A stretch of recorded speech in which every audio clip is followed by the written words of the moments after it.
Everyone, आज मैं आपके साथ फ्रिज क्लीनिंग शेयर करूंगी अपनी। बहुत दिन से सोच रही थी करूं। आई थिंक 1 साल तो हो ही गया होगा इसे नहीं क्लीन किए हुए। अब आप ये देखिए कि मैंने सारा सामान पहले सारा निकाल दिया, जैसा कि इस चीज़ में हमें बहुत लगता है कि कैसे करें क्या, लेकिन मैं आपको बहुत ही क्विक सोल्यूशन दिखाऊंगी। आप पहले एकदम सारा सामान हटा दीजिए। फ्रिज में ये फ्रिज मैट्स ज़रूर लगाइए। ये अलग से भी अवेलेबल होते हैं, बट ये होते कुछ नहीं है, ये आपके टेबल मैट्स की तरह ही होते हैं। तो अगर आपके पास यूज्ड टेबल मैट्स है तो उन्हें यूज़ कर लीजिए, नया नहीं मत परचेज़ कीजिए। तो ये देखिए, आप इस तरह से हर एक शेल्फ में लगा लीजिए। अगर एक्यूरेट साइज़ नहीं भी हो तो भी चलेगा। जिस तरह से मेरे ये थोड़े से छोटे हैं, पूरा ग्लास कवर नहीं करते हैं, इसलिए जहाँ जहाँ रह गया है वहाँ पर आप गंदगी देखेंगे।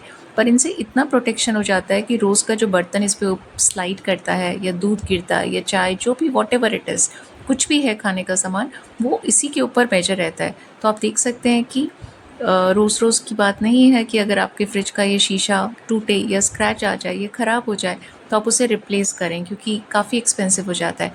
पर अब ये देखिए, ये गंदा कपड़ा जो मैंने पास में रखा था, उसके टुकड़े आपको छोटे छोटे, जो आपको मेरे पुराने वीडियोज़ में टिप मिल जाएगा, उसकी हेल्प से आप इन्हें डायरेक्ट, क्योंकि अब आपको कुछ भी नहीं करना है। और हमेशा याद रखिए कि लाइट बंद कर दीजिए, यानी फ्रिज ऑफ़ कर दीजिए। इस समय मेरी लाइट फ्रिज की ऑफ़ है, क्योंकि कभी भी कोई करंट का आपके पास रिस्क नहीं रहना चाहिए। और इस तरह से थोड़ा थोड़ा लिफ्ट करके इसके बॉर्डर पे आप आराम से क्लीन कर सकते हैं। आपको बिल्कुल भी इरिटेशन नहीं होगी।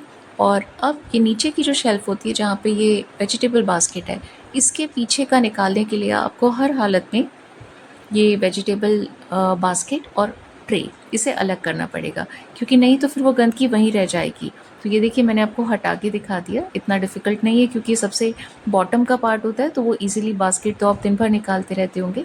तो अब आप ये देखिए, उसके बॉटम में, उसके बेस में भी कितनी गंदगी थी। तो अब ये मैंने सारा क्लीन कर लिया, मेरे ग्लासेस एकदम क्लियर हो गए। उस समय के लिए मैं आपको बताऊँगी इतना क्विक कैसे, क्योंकि जो भी गंदगी थी उसको मैंने उस गंदे कपड़े से नीचे की तरफ फेंक दी जा रही थी, यानी कि फ्लोर पे। और वहीं फ्लोर पे ये मेरे मैट्स थे। उस समय आप इसमें मत लगिए। अब सारे के सारे ये मैट्स उठाइए, इन्हें सिंक में डालिए, और आप अपने नॉर्मल सोप से इन्हें क्लीन कर सकते हैं। आप देख सकते हैं, आप नॉर्मल उससे क्लीन करते हुए आपको दिख रहा होगा कि कितनी गंदगी थी। बहुत होता है कि ये, क्योंकि प्लास्टिक होता है, तो ये सीधे खड़े नहीं हो पाते हैं। तो आप इनको करने के लिए एक एक को करके नल के पीछे की तरफ रखते जाइए, तो ये आपको इरिटेट नहीं करेंगे।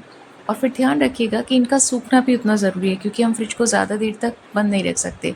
तो उसके लिए आपके पास अगर इस तरह ऊपर की तरफ एक रॉड है, ओवर सिंक रॉड हो जो हैंग करने के लिए, तो इन्हें अलग अलग स्प्रेड करके कीजिएगा, क्योंकि अगर ये आपस में चिपक जाते हैं तो वो पानी का गैप रहता है और वो सूखते नहीं हैं। थोड़ी देर के लिए पंखा चला दीजिए, वहाँ से हट जाइए, नहीं तो फैला के किसी जगह पर, चाहे स्लैब पर ही छोड़ दीजिए, और उनको थोड़ा सा ड्राई होने दीजिए। और जैसा मैंने आपसे कहा कि फ्रिज इतनी क्विकली हमें चाहिए होती है ऑपरेशनल स्टेज में। तो अब देखिए, ये मैंने अपने डिश वॉशर पे जो एक कपड़ा रखा हुआ था, उसी पे इनको बिछा के, और अपने इस गद्दे कपड़े से, जो ड्राई स्टेज में था, उससे मैंने साफ़ कर रही हूँ। क्योंकि फ्रिज, जैसे मैंने आपसे कहा कि हम ज़्यादा देर तक नहीं अफोर्ड कर सकते कि उसे बंद करें, सारा काम रुक जाता है। तो आप अगर कोई भी टॉवल ले लेंगे या कुछ भी है, स्लैब पे बिछा लीजिए, तो आप उसकी दूसरी तरफ पे जब क्लीन करेंगे हाथ से, तो वो अपने आप ही दोनों तरफ से ड्राई हो जाएगा। अब ये देखिए, मैंने इसमें बिछा दिए हैं, और आपको दिख रहा है क्लियर कट कि कितनी अच्छी तरह नीट एंड क्लीन मेरी फ्रिज लग रही है। एंड इनफैक्ट फ्रिज को क्लीन रखना भी चाहिए। मुझे किसी रीज़न से डिले हो गया था, पर इसका मतलब ये नहीं है। पर हाँ, ऐसा कोई रोज़ का काम नहीं हो सकता ये, क्योंकि काफ़ी टाइम टेकिंग ऐसे लगता है। और क्योंकि कपड़ा गंदा था, तो अब मैंने इसे डायरेक्ट फेंक दिया।